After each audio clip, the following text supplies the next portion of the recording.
మంచిర్యాల జిల్లా లక్షట్పేట పట్టణంలో నాగుల పంచమి వేడుకల్లో మహిళలు ఘనంగా జరుపుకున్నారు. నాగుల పంచమి పండుగ సందర్భంగా పెద్ద ఎత్తున మహిళలు లక్షట్పేట విశ్రాంతి భవన ఆవరణలో మరియు వ్యవసాయ మార్కెట్ ఆవరణంలో ఉన్న పాముల పుట్ట వద్ద నాగదోషాలు లేకుండా నాగులను ఆదరించాలని ప్రత్యేక పూజలు నిర్వహించి మొక్కులు తీర్చుకున్నారు.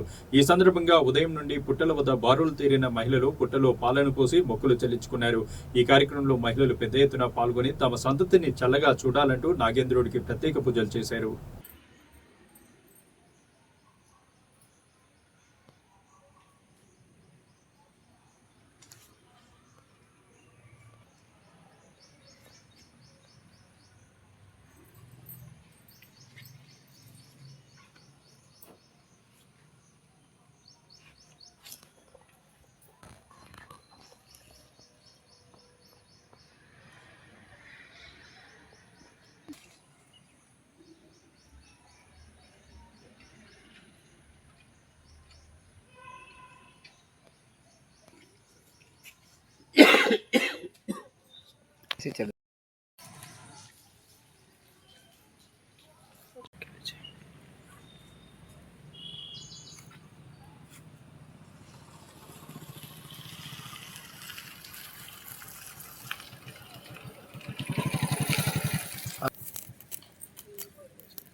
ముందుగా నాగుల పంచమి శుభాకాంక్షలు.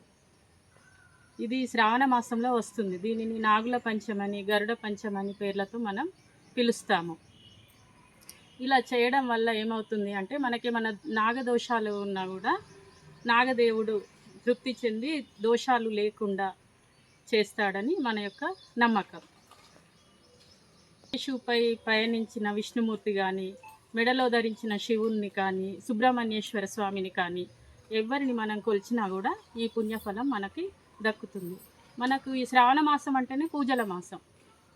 అంటే మనం ప్రకృతిని కూడా ఆరాధిస్తాము. నాగులను కూడా ఆరాధిస్తే మనకి మన దోషాలు పోతాయి. రైతులకి ఈ నాగులు చాలా మేలు చేస్తాయి. ఇది సంవత్సరంలో 3 సార్లు వస్తుంది.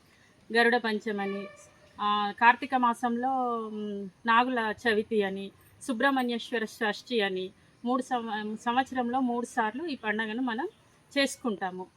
సంతానం లేని వాళ్ళకి సంతానం కలుగుతుందని, పిల్లలు లేని వాళ్ళకి పిల్లలు కలుగుతారని, పడచులకు పెళ్లి కాని స్త్రీలకు పెళ్ళి అవుతుందని, ఇంకేమన్నా వినికిడి దోషాలు, కుజ దోషాలు ఉన్నా కూడా తగ్గుతాయి, పోతాయి, లేకుండా చేస్తాయి.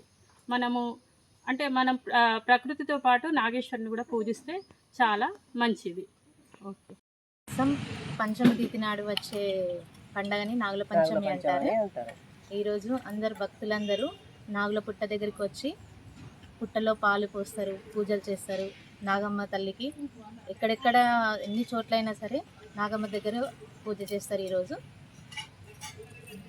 ఇద్దరితో అందరూ ఈరోజు చేస్తారు.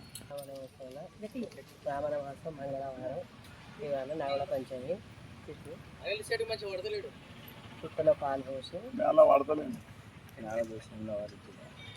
ఈరోజు నా దోషం ఎవరికి ఉన్నా కానీ పుట్టలో పాలు పోసి పూజలు చేస్తే వాళ్ళకి దోషాలు తెలియపోతాయి.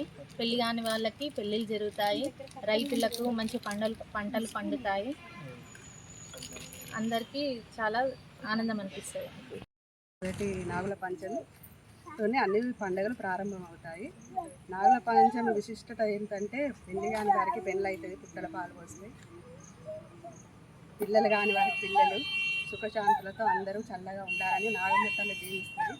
అందుకని ప్రతి సంవత్సరం మహిళలు అట్లనే జెంట్స్ అందరూ కూడా అచ్చి పుట్టను పూజించుకొని కోరికలు నెరవేరాలని, ఎల్లవేళలా సుఖశాంతులతో ఉండాలని దీవించాలని ఆ నాగమ్మ తల్లికి ఎప్పుడు సంవత్సరం పుట్టలో పాలు పోస్తాము.